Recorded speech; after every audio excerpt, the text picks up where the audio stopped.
Uh, Let me first start by thanking Terry for inviting me to speak today. Since Gavin went ahead of me, I clearly have very little left to say. So, but I was actually sitting here and wondering, what is different in 2020 with regards to energy access and compared to even 5 years ago. The good news we know, and we've already heard the numbers, is that we've significantly increased connections to electricity for the households, not just villages, and we've significantly increased connections to clean cooking, at least through the LPG cylinders, compared to what was the case half a decade ago. Which is why this panel is aptly titled Beyond Connections. Let me quote something from an author I like quite a bit. The most important thing in a good marriage is not happiness, but stability. That's Gabriel Marquez in Love in the Time of Cholera. Now, if connection of an electricity wire or an LPG cylinder is the start of that marriage, without the stability of that connection, without the reliability of that connection, that is unlikely to continue as a happy marriage. Now, here's another quip on that title of Love in the Time of Cholera is, where is subsidy in the time of a recession? And this is really what is different between now and 5 years ago. We have to recognize that a lot of the desirable changes that happened in energy access in the last 5 years or so also came on the back of very reasonably favorable macroeconomic conditions.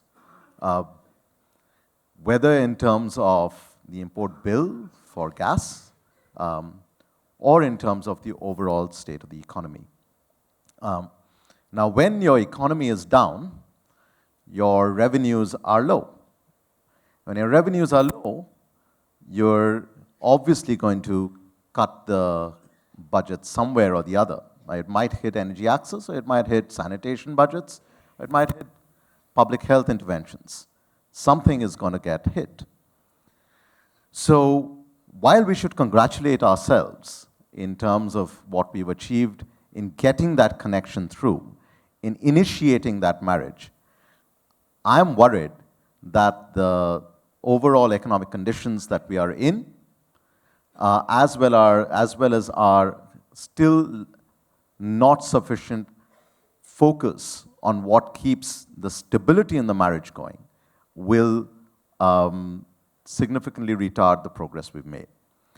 So with that outline, I wanted to just focus on 4 themes, some of which has already come up, on cooking, on electricity, on livelihoods, and on the system, energy system as a whole. On cooking.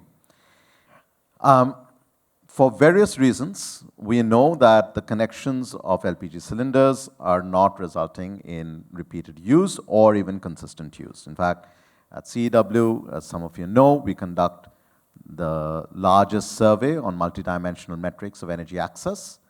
And our latest round of the survey identified that 1/3, and this is data from 2018, so a little dated, but things don't change that rapidly. 1/3 of households, rural households in the most energy-deprived states in the country were using LPG as a primary fuel. So it's not even that they were using LPG exclusively, but just even as a primary fuel was only 1/3 of the households that were reporting. So therefore, when we think of clean cooking access, energy access, we have to think about incorporating fuel stacking in our policy. And this is something we've been working with Niti Aayog on. The other aspect that has come up is on gender.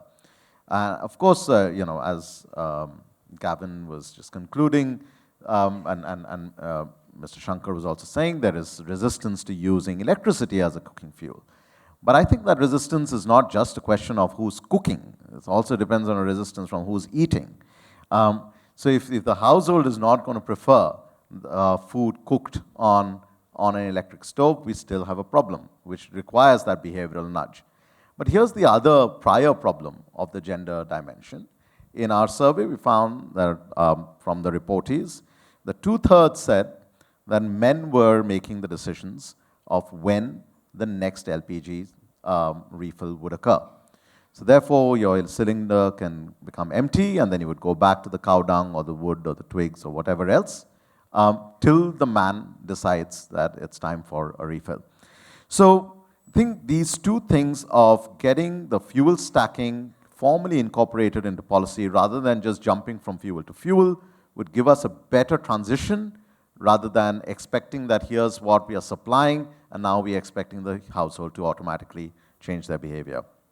But two other leverages could certainly help. One is the public health dimension. It is important that the air quality folks and the public health folks and the energy access folks have a far greater interaction in their conversations to be able to demonstrate not just the significant health improvements that you get from cleaner cooking fuel sources, but also what is then required to change the behavior within the household.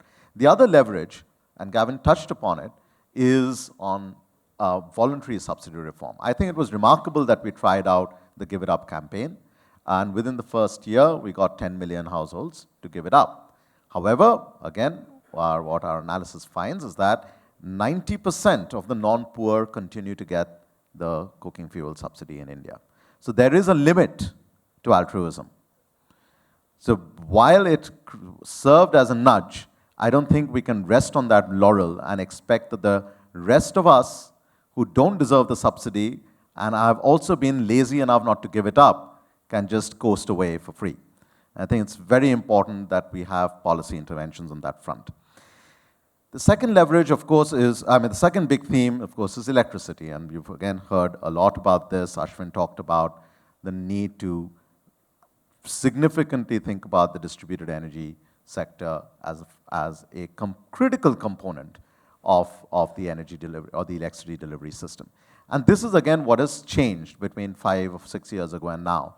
6 years ago, when at CEEW we helped set up the Clean Energy Access Network as an industry body of distributed energy players, the big question was, what happens when the grid arrives, and will these companies go out of business? 6 years later, the question is, the grid has arrived, and we still have 305 million last mile customers who don't get that stability in the connection, that happiness in the marriage. So we can't continue year on year with this, what I would call a false dichotomy between utility scale grid connection and distributed energy as your binary choices. Instead, we have to think of the complementary roles that the different types of delivery systems can provide, as well as what that last mile player is able to do in terms of even delivering some of the services, maintenance, fees, billing, collection, metering, and so forth on behalf of the utility company. Mr. Shankar rightly said, there were ideas around that in 2003 itself, but it's time that now that we have made the connection, that we have to think about this as a strategic way of moving forward. Finally, on livelihoods and systems. The good thing is that we've done a great job on thinking about energy access for the household. But the bad thing about the political economy is that the household that is not earning money will continue to have a problem with paying for modern energy access. And we'll be back into subsidies in the time of a recession. So we need to think, even from a macroeconomic point of view, the imperative of energy access for livelihoods, so that you create the income generating, or you fuel the income generating activities that increases the household income, which then increases the potential and the willingness to pay. Some work that CEEW had done with Selco Foundation found that, say, for solar-powered sewing machines, there was a 40% increase in tailors' incomes, and 61% of the workforce was able to pay back their loans within 11 months. 80% of these entrepreneurs happen to be women.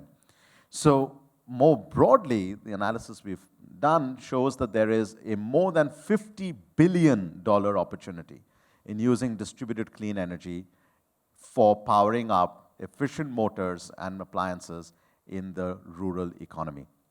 These are proven technologies, these are existing companies, except what they've done is crossed one valley of death, the technical one.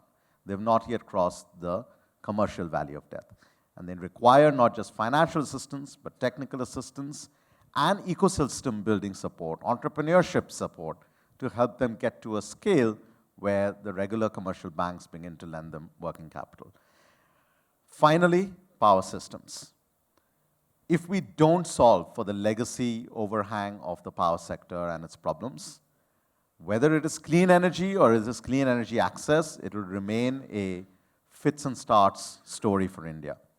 And Mr. Shankar in his initial remarks talked about the initial bailout in the early 2000s and then the bailout 5 years ago. And we are already coming up with another acronym that will serve as another bailout. The point is the bailouts are happening because the moral hazard remains. And the moral hazard remains because we've not taken made a social contract between utility companies, consumers, and the government that this kind of fits and starts approach will not work. And this is why this marriage is unlikely to succeed. If we have to subsidize, as we must for the poor households, then, and some of my previous speakers mentioned, we should be exploring direct benefits transfer rather than taking money out of the utility. We should be increasing metering and billing even before we increase collections. This legacy overhang will hold us back from the range of transformations that we need to get through. So let me just simply conclude by saying that, we've made, with the engagement and the marriage has happened, we made the connection, but to sustain it, the consumer, the parties in this marriage need stability. Only that will give us happiness. The economy right now is in a situation where the subsidy benefits that we could, or the reforms that we were able to initiate are unlikely to continue. So we have an external situation and we have an internal social contract problem. If we don't solve for those, we will not be beyond connections, we'll be back to trying to make any sense of the connections already made. Thank you.